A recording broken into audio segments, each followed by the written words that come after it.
Underground Productions presents Brass, the audio series, episode 31, On and Off the Chessboard.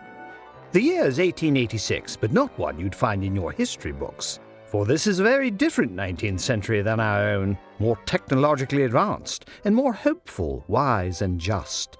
The result of a series of very fortunate historical events, one of which is that in this England, Prince Albert is still alive, if slightly under the weather. Gesundheit. Oh, danke schön. However, along with his wife Queen Victoria, he is also currently under house arrest in the Scottish manor house of Balmoral, victims of the villainous crime minister and his political puppet Lord Trent. And though Lady Brass, their would-be rescuer, has arrived, all three are now trapped in the private rooms of the royal couple, while outside the pounding on the locked door continues. Madeline, what shall we do? I'm thinking. Wait, that cabinet. Is that what I think it is? What do you think it is? Yes. Quickly, both of you. Get in here. The royal couple follow her instructions, and a moment later... What the merry blue blazes are you doing? Why was this door locked? I've been laying the telephone wire in here. And that involves testing the electrical current. Do you know anything about electrical wiring for telephones, my good man? Well, not really. Exactly why I had the door locked. Last thing I need is 10,000 volts of telephonic electricity jumping across the room at the first Leggett Yahoo comes striding in here. Now, how can I help you? The Queen and the Royal Consort. Aye. Where are they? I've not seen them. You haven't? Look around this room. Do you? No. That's right. The room's bereft of any royals whatsoever. They're probably off knighting someone or opening a shop or something. Isn't that what they do? Now, excuse me. I've got to run this wire down that hallway, and could I please ask you to not touch it unless you want to add another casualty to the growing list of accidental telephonic deaths? And with that, Lady Brass leaves a very perplexed guard, who, carefully avoiding the long copper wire she has uncoiled, begins a tentative look around a very empty set of rooms. Meanwhile, 3 floors below in the basement... Hello? Hello? Your Majesties? Who is asking? They're here. Deptford? Indeed, Your Majesty. Your Majesties. So sorry, Your Majesty. Didn't see that you're crammed in there as well. So they're here. Your Majesties, my name's Millicent, and I work for the Brasses. Ah, wunderbar. Let's get both of you out of there. Careful now. A good thing we were wearing our dressing gown.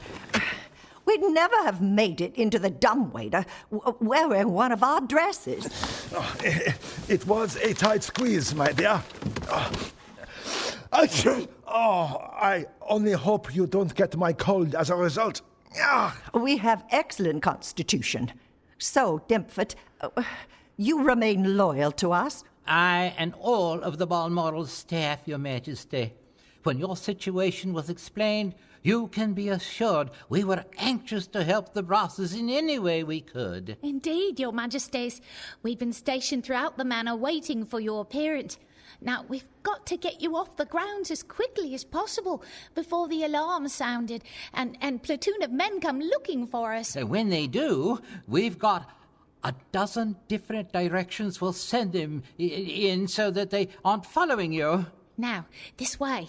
We've got a change of clothes and a carriage waiting for you, but we must go now. God bless you, Deptford.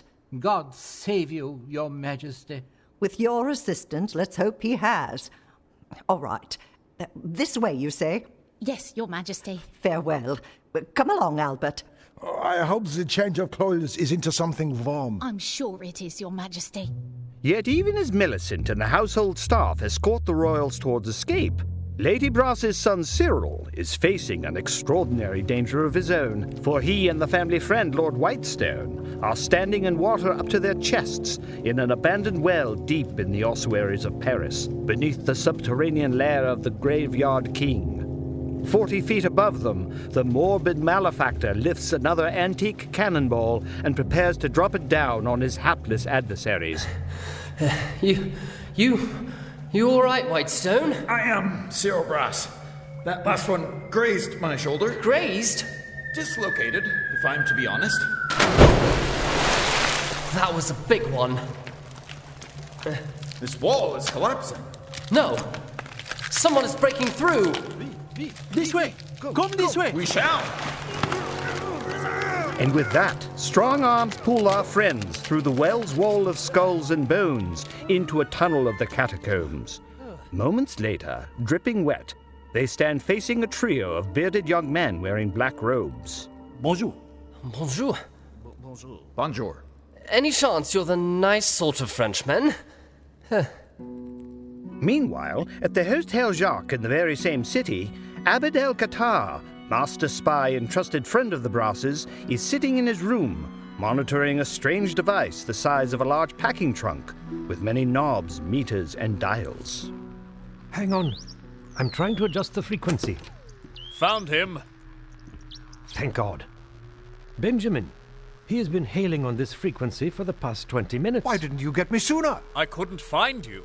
1 minute discussing etheric batteries with Dr. Jones and his American associates, the next aquaculture with the first mate of Prince Dakar. You've been all over this hotel, Lord Brass. I tell you, the most interesting people in the world are spies, rebels, and pirates. Professor, are you still there? Hello? Hello? Are you there, Benjamin? Eric! My friend! It is so good to hear your voice. And yours as well. I had thought... Oh, my friend, we had all thought we had lost you. It was a near thing, I'll admit. And your family. They survived as well. They did. Now, Eric, is Ponder there? Ponder? Yes. I assume it was he that told you to contact me here. It was, but he's gone. Back to his flat, I imagine. He merely gave me the message to find you via Tesla's astonishing device. And so I began trying to find you. Where are you? Eric, I need you to give me the code that Ponder was to pass on to you. The code? Yes. There is a short code. A code? Oh, yes. He mentioned a code, but I found you without the code. You did, but you must understand, my friend, I need to confirm it is you with the code. Of course.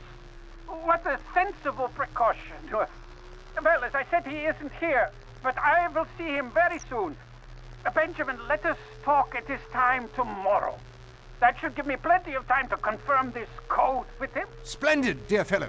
Tomorrow at 10:26 p.m. I look forward to speaking with you then. But can we not? We must not. Farewell, Eric. A code? A wise precaution, Benjamin. Professor von Hoffman? But he's your friend, isn't he? Don't you trust him? I am tremendously excited to have had contact from a valuable ally and even more a good friend, but protocols must be followed. There is too much at stake.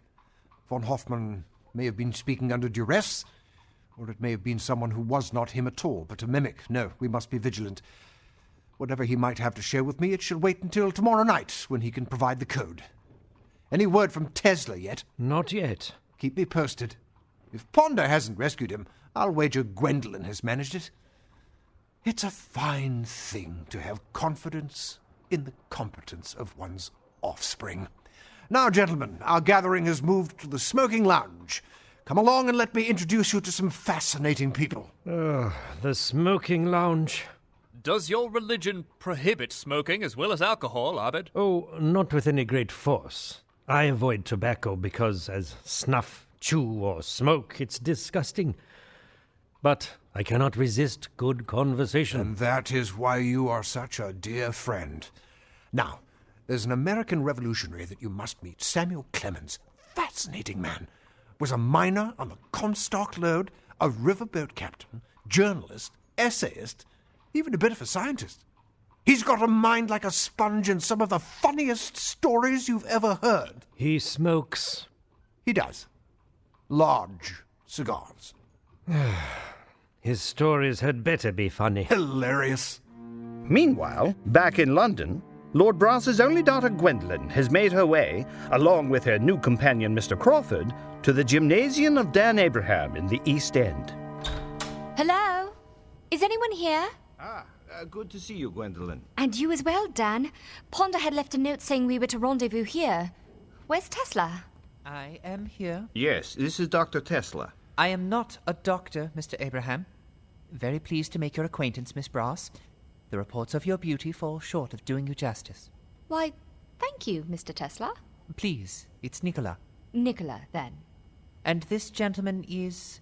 Crawford's my name. I've heard of you, Mr. Tesla, and I made the mistake of betting against you, Mr. Abraham, on the Jack Wilson fight. Well, you weren't the only one, Mr. Crawford. I didn't reckon my own odds being very high against old Jack. 22 rounds of some of the best fighting I've ever seen. I think I just wore him out. That's how it felt, anyway. Mr. Crawford was, up to just a short time ago, an employee of our adversary. Wait, the Prime Minister? Aye, that's what they call him. Only I know where he really is. You do? He does, and I believe him. But before that, congratulations on retrieving Mr. Tesla, Dan, but where's Ponder? Well, when we got into the Ministry of Science, I was able to find Professor Tesla. Thank you, but I am also not a professor. I left Graz University after a year because the professors there had nothing to teach me. Apologies, Mr. Tesla. Not at all.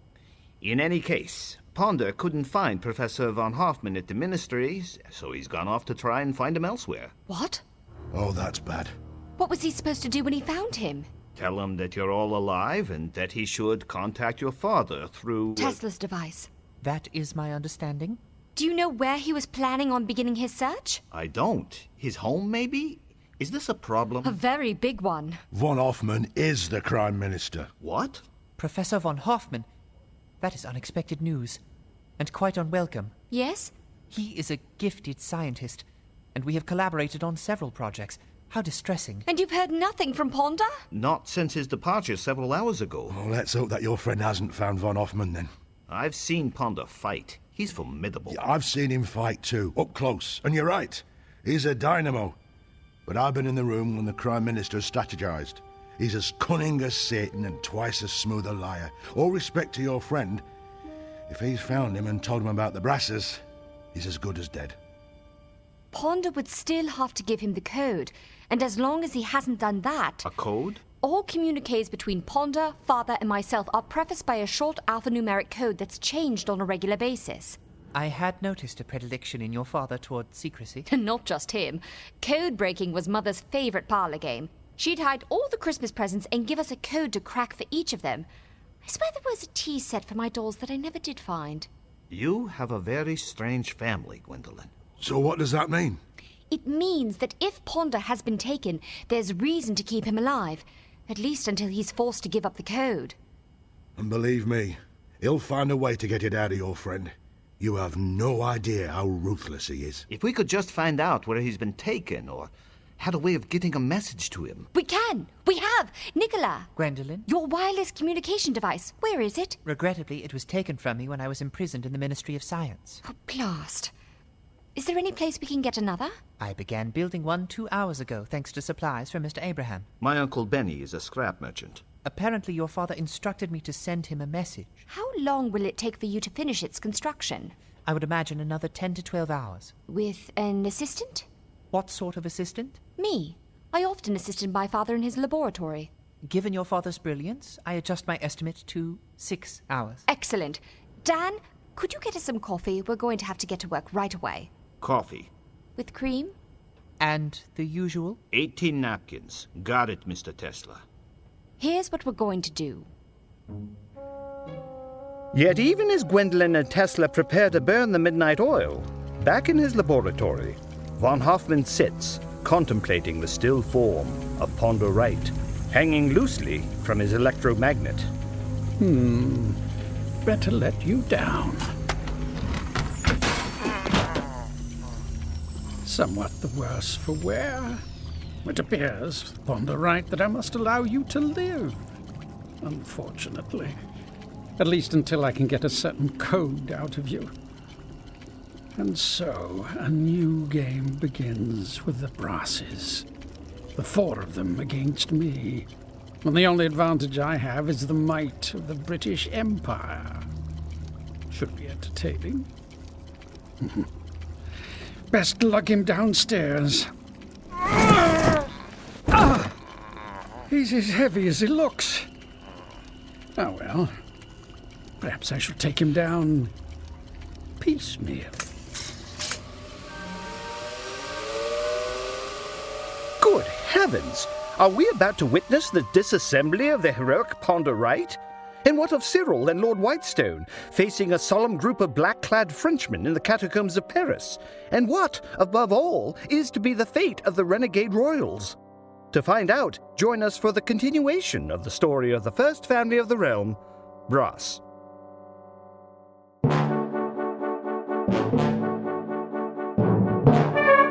Brass is manufactured by Battleground Productions and features Kate Kraay as Lady Brass, Charles Leggett as Lord Brass, Katherine Grant-Suttie as Gwendolyn Brass, and Jeremy Adams as Cyril Brass, with Larry Albert, Dennis Bateman, Margie Bickman, Lisa Carswell, Amy Decker, Nancy Frye, Ronnie Hill, Philip Keiman, John Longenbaugh, Matt Middleton, Terry Edward Moore, Tad Morgan, and Nikki Vissel.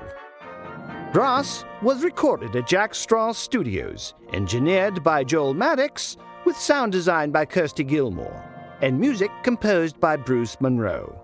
It was written and directed by John Longenbaugh. For more information on Brass, go to battlegroundproductions.org, find us on Facebook and Instagram, and to support us, fund us on Patreon, and leave a review wherever you listen to your podcasts.